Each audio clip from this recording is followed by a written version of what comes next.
I'm Bambi Francisco with this segment of Lessons for Entrepreneurs, and I'm speaking with Venki Harinarayan. He's the founder of Cosmix. He also founded Junglee way back in 1996, and for a few years he's been a venture capitalist at Cambrian Ventures. Venki, thanks for joining us. Thank you for having me.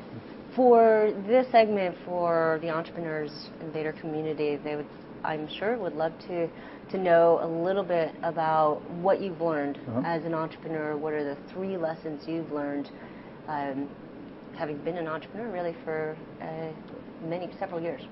So I'd sort of say, I'd really bubble it up to the highest level, right? I think there are 3 things which I feel like you have to be an entrepreneur, or everybody can be an entrepreneur, but if you need to have these 3 things to be a successful entrepreneur. And it's not inherent qualities, it's more like, variables or parameters that you should make sure that are part of this venture that you want to start or you want to do.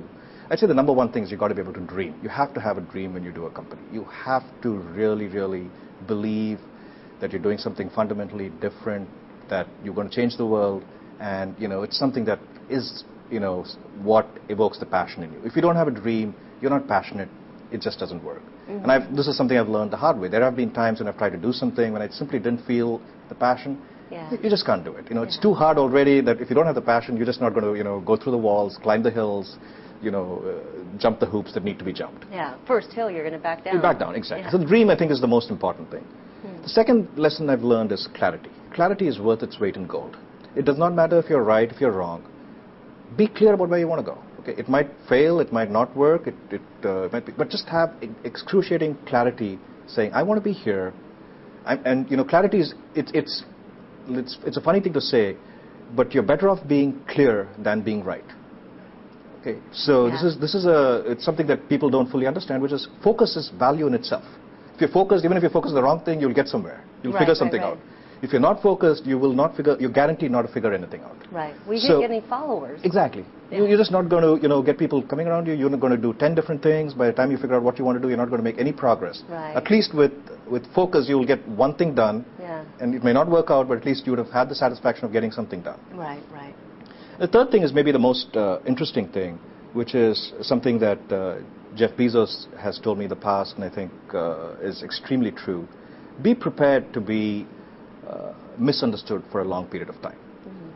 Not everybody in the world will share your dream. In fact, most people in the world will think you're pursuing something which is silly. Okay, and you have to be prepared to take a lot of arrows in your back. You have to be willing to go through the tough times. You've got to be willing to deal with people questioning your vision, and you have to be willing to go through a period of a desert when everybody thinks what you're doing is stupid, but you've got to be willing to persevere, right?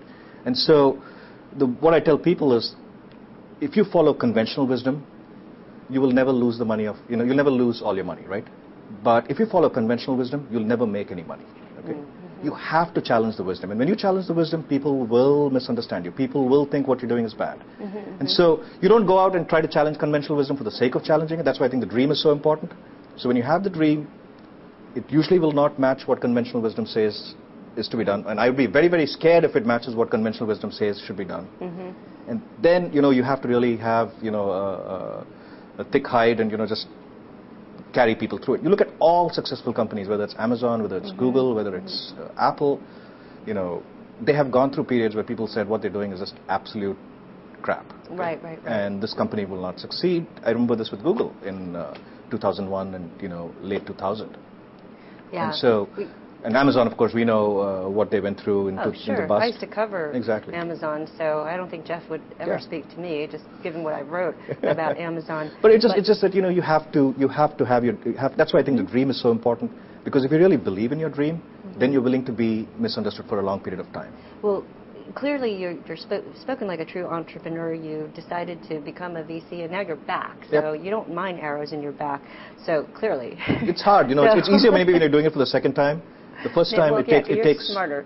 So what was one of the biggest mistakes you made as an entrepreneur? I mean, it seems like you were the second time around. Sure, the second time around. I mean, you did a pretty good job with Junglee. You sold that for $250 million after a couple of years. That's pretty good, and right before the burst. Exactly, yeah. So unless you took Amazon stock, so I don't know.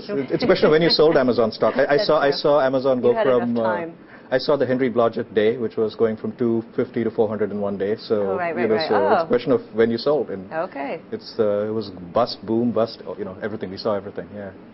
So the biggest mistake?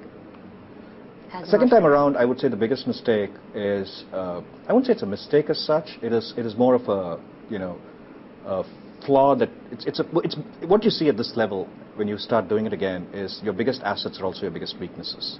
Your biggest plus points are also your biggest minuses, right? Of course. And so the biggest plus point that you do when you do it the second time around is you can avoid the pitfalls which a first-time entrepreneur will not avoid. Right. That is also your biggest flaw.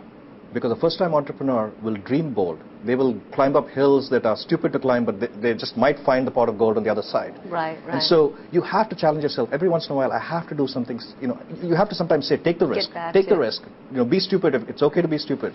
Because, you do need to take the risk as an entrepreneur. You do need to be this wide-eyed optimist. Get back to thinking like an 8-year-old, exactly. like a child. And that's important.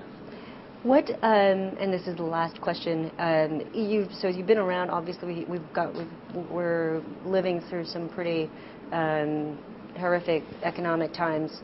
So as you think about navigating your way through these tough times, you've been through it before in 2000, 2001, what are the things you're thinking about? So, I think the best analogy I got was from one of our advisors, Ed Zander, who's the ex-CEO of Motorola. And, he said it's like a game of football, right?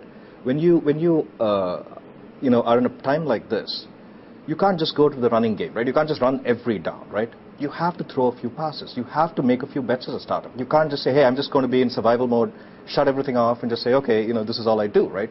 You got to take your risks. But clearly, you can't be throwing on every down. You can't be, just taking risks all over the place, investing in everything, right? So you definitely shift to a more cautious game plan, which is, hey, I'm going to be more conservative here. But you cannot just batten down all the hatches and do nothing, right? Survival, like my co-founder wrote an article, survival alone is not a strategy. You still need to have a few things you believe in. You still need to invest in that. You still need to execute against that. It's going to be really difficult because nobody is going to believe you again, the fact that you're spending money against these things. But you have to do it. You have to come out of this bust as, a real company. You can't come out just saying I survived. Right. I mean, there's an end point. There's an end point, and you have to keep your dream. Survive and you're going to be the same, you're really not surviving. And we saw that in the bust, right? We saw that in the bust in 2000. There were companies which actually made it till 2002, 2003, never did really figure out what they wanted to do. And then you just, you get acquired for a song, and it's like, why did you spend your 3 years of your life doing this? So, well, great pieces of advice, Venki. Thank you very much for that insight. I've been speaking with Venki Harinarayan. I'm Bambi Francisco.